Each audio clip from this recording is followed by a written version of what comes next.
Thakur winner trophy देंगे हमारे मुख्य अतिथि कन्नूभाई देसाई साहेब અને દિલીપભાઈ યાદવ અને મનીષભાઈ દેસાઈ ચેક બી ના કરે ભાઈ તાળી પાડજો 10 દિવસથી મહેનત કરીને આ વિનિંગ ટ્રોફી એમના નામ કરી છે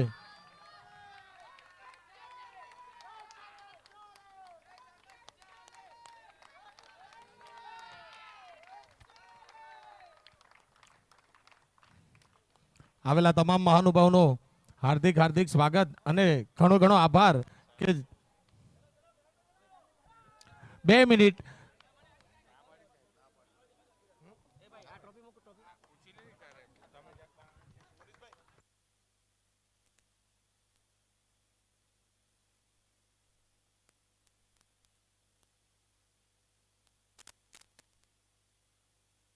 હાર્દિક સ્વાગત અને ઘણો ઘણો આભાર કે જે આટલા દિવસ સુધી આ ટુર્નામેન્ટને આપણે રંગ મંચ બનાવી નાનજીભાઈ ગુજ્જર કનુભાઈને પોર્ટ્રેટ ભેટ સ્વરૂપ આપે છે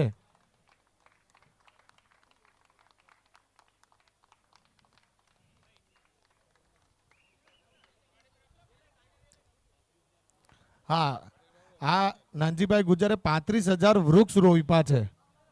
હા પર્યાવરણ પ્રેમી છે